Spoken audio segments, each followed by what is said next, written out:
Hello बच्चों, आज हमें आपके पढ़ाई को लेकर कुछ बात करनी है। और बात यह है कि आप लोग सारा टाइम किताब में घुसे रहते हैं। तो आप कहिएगा क्या भैया हम पढ़ाई भी ना करें? नहीं, बिल्कुल पढ़िए, लेकिन पढ़ने के स्टाइल को थोड़ा बदलिए। आप लोग सारा टाइम पढ़ते रहते हैं, रट्टा मारते रहते हैं। रट्टा मारना नहीं होता है पढ़ाई में। पढ़ाई में होता है इंफॉर्मेशन गेन करना, समझ समझ के पढ़ना।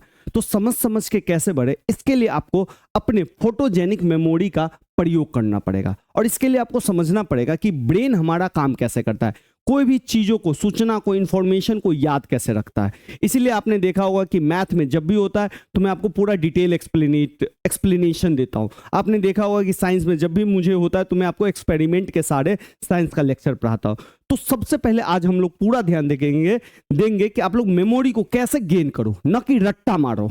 तो सबसे पहले आपका जो ब्रेन है ना, मेमोरी को 3 तरीके से याद करता है। सबसे पहले आपका सेंसरी मेमोरी, फिर सेकंड आता है आपका शॉर्ट टर्म मेमोरी, और थर्ड आता है आपका long term memory. Sensory memory जो होता है वो सिर्फ बहुत ही छोटे टाइम के लिए होता है, 2 से 3 सेकंड। ये इसको आप ऐसे समझ सकते हैं जैसे आप रोड पे चलते हैं, आपको बहुत सारी गाड़ियां आती हुई जाती हुई दिखती है, उसके नंबर प्लेट पे आपको ध्यान पड़ता है, लेकिन वो चीज आप ज्यादा देर याद नहीं रख पाते। आप घर आइएगा, अब भूल जाइएगा।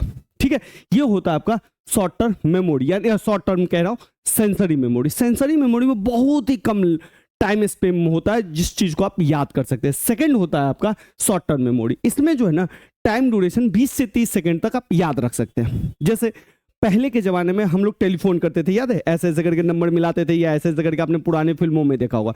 उस टाइम में हमें टेलीफोन नंबर जो है ना बहुत याद होता था।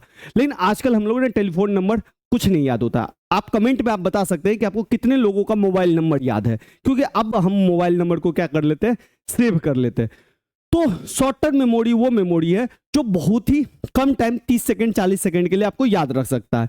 इसमें आप 5-7 चीजें एक साथ याद कर सकते हैं। और थर्ड आता है आपका long term memory. Long term memory में आप लंबे समय तक चीजों को याद रख सकते हैं। लंबे समय में चीजों को याद कैसे रख सकते हैं? जैसे मान लीजिए आप कोई चीज बार बार देख रहे हैं, हर दिन देख रहे हैं, बराबर आप उसको देख रहे हैं, तो वो चीज आपको लंबे समय तक याद हो रह सकती है। जैसे आप मान लीजिए आपने टेबल, पहाड़ा तीसरी क्लास, चौथी क्लास में याद किया होगा, लेकिन आज भी आपको याद है। आपने एबीसीडी पहली क्लास में याद किया होगा, आज भी याद। ये लंबे टाइम तक आप याद रख सकते हो सकता है आपके पेरेंट्स का फोन नंबर, मोबाइल नंबर, या किसी खास दोस्त का मोबाइल नंबर, या किसी खास का स्पेशल का मोबाइल नंबर आपके दिमाग में बैठ गया होगा। ये क्या है? Long term memory. Long term memory में वो इंफॉर्मेशन जो है ना, लंबे समय तक हम याद रख पाते हैं। और इसी में एक चौथा कैटेगरी होता है फोटोजेनिक मेमोरी। ऐसे फोटोजेनिक मेमोरी कोई सेपरेट नहीं है, लेकिन आपके ब्रेन में एक ऑक्सीपिटल होता है। ऑक्सीपिटल क्या करता है, आप जो भी विजुअलाइजेशन वाला चीज, कलर वाला जो चीज होता है, उसको तुरंत कैच कर लेता है। तो जब भी आप पढ़ाई करें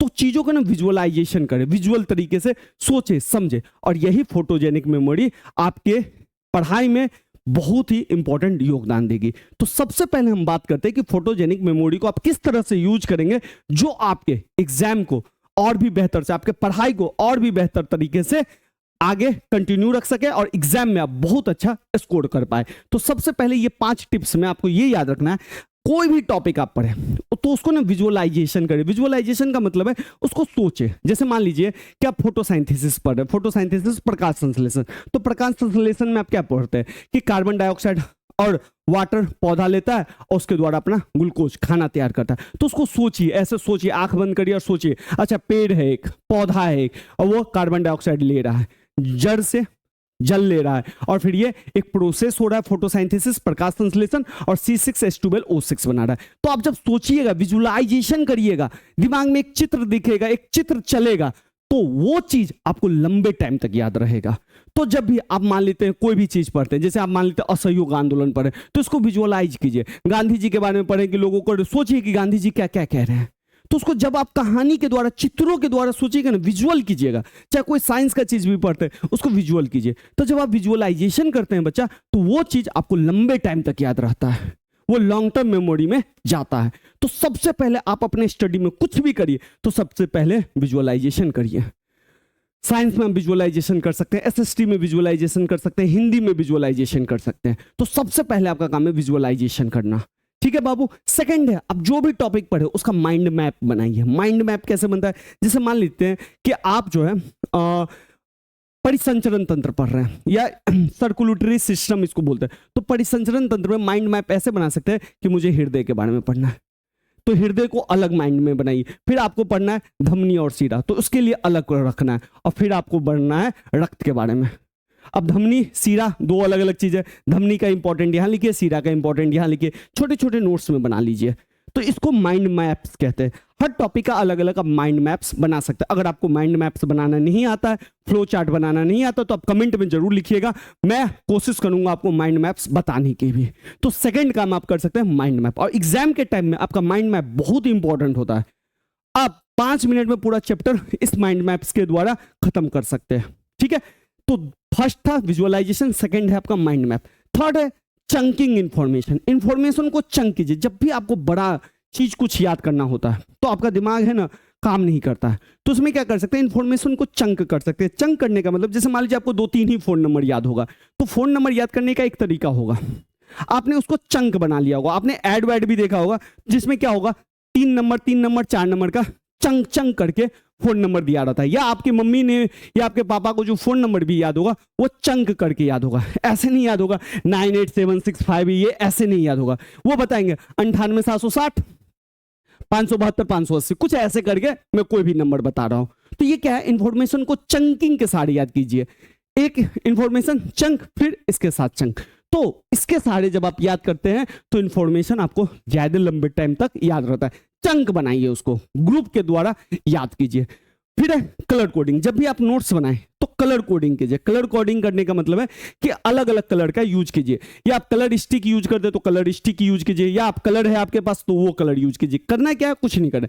जैसे आप मान लीजिए कोई टॉपिक है, तो कोई टॉपिक है तो उसको सबसे पहले रेड कलर से कलर कर दीजिए। फिर कोई क्वेश्चन है इंपॉर्टेंट तो उसको ग्रीन कलर से लिख दीजिए, या लिखा है इस पे ग्रीन कलर ऐसे ऐसे करके शैडो कर दीजिए। ठीक है, फिर आप ब्लू कलर का यूज कर सकते हैं, येलो कलर का यूज कर सकते हैं, एक्स्ट्रा इंफॉर्मेशन के लिए येलो कलर का यूज कर सकते हैं। तो कलर को है ना आपका ब्रेन, विजुअल को आपका ब्रेन ज्यादा लंबे टाइम तक याद रखता है। इसलिए आपकी किताबों में आपने देखा होगा कि डायग्राम दिया हुआ है। डायग्राम इसलिए दिया जाता है कि आप विजुअलाइजेशन कर सके। कलर का यूज किया जाता है। कलर किस लिए यूज किया जाता है, कलर कोडिंग। आपका दिमाग लंबे टाइम तक इस इंफॉर्मेशन को गेन कर सके, इस इंफॉर्मेशन को लंबे टाइम तक याद कर सके। और फिर है मोस्ट इंपॉर्टेंट 5वां एक्टिव रिकॉल। ये सार है इसका। अब जैसे मान लीजिए एक्टिव रिकॉल में आपको क्या करना है, एक्टिव रिकॉल में सिर्फ ये करना है जैसे मान लीजिए कि हमने एक चैप्टर को खत्म कर लिया, कोई भी साइंस का, एसएसटी का, मैथ का। अब 5 मिनट खत्म कर दिए, 5 मिनट के लिए आकर बंद करके बैठिए और रिकॉल करिए कि आज मैंने क्या क्या पढ़ा। हाँ, हमने ये पढ़ा, हमने ये पढ़ा, हमने ये पढ़ा। एक्टिव रिकॉल कहते हैं। तो मेमोरी पे क्या होगा, स्ट्रेस पड़ेगा। तो जब भी मेमोरी पे स्ट्रेस पड़ता है तो वो लंबे टाइम तक याद रहता है। तो जब भी चैप्टर खत्म करते हैं आंख बंद करके पूछिए। जब भी मेरा लाइव क्लास आप खत्म करते हैं तो लाइव क्लास खत्म करने के बाद अपने आंखें बंद करिए और पूछिए कि आज भैया ने क्या क्या पढ़ाया। तो ये आपको लंबे टाइम तक याद रहेगा। तो सबसे पहले आप एक्टिव रिकॉल कर सकते हैं। सेकंड, आप क्या कर सकते हैं, अपना छोटा छोटा ग्रुप बना सकते हैं। आपके दोस्तों का ग्रुप हो सकता है, 2-4 दोस्तों का ग्रुप हो सकता है। उसके साथ डिस्कशन कीजिए। उनको कहिए कि आप ये टॉपिक याद करके आएंगे और हम भी ये टॉपिक याद करके आएंगे। एक टॉपिक याद करिए, आप उनसे रैंडम क्वेश्चन पूछे और वो बाबू आपसे रैंडम क्वेश्चन पूछेगा। ग्रुप बना लीजिए। तो ग्रुप में क्या होगा, रैंडम डिस्कशन होगा। तो आपको यह भी नहीं पता कि सामने वाला कौन सा क्वेश्चन पूछेगा और आप उसका जवाब दीजिए। अगर आप जवाब नहीं दे पा रहे हैं तो उस आदमी ने जो आपसे सवाल पूछा, उस बच्चे ने, आपके दोस्त ने, उसको उससे पूछिए कि इसका आंसर क्या होगा। तो एक्टिव रिकॉल ये कर सकते हैं। थर्ड, आप क्या कर सकते हैं, एक कागज का टुकड़ा बना सकते हैं ऐसे। इसके पास क्वेश्चन लिखिए और इसके पीछे आंसर लिख दीजिए और बहुत सारा तैयार कर लीजिए हर चैप्टर का और रैंडमली सबको मिक्स कर दीजिए। और फिर क्या कीजिए, रैंडमली क्वेश्चन देखिए, क्वेश्चन का जवाब लिखा होगा, उसका जवाब है, क्वेश्चन लिखा होगा, क्वेश्चन का जवाब आंख बंद करके दीजिए और क्वेश्चन का जवाब देने के बाद देखिए आपने वो जवाब सही दिया है या नहीं दिया। अगर गलत दिया तो उसको एक तरफ रखिए, सही जवाब दिया एक तरफ रखिए। तो उससे रैंडमली उठाना है, रैंडमली कोई भी।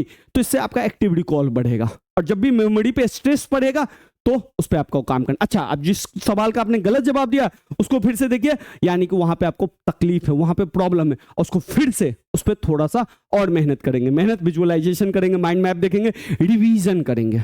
ठीक है बाबू, इन सब तरीकों को करिए और देखिए आप में चेंज आ रहा है या नहीं।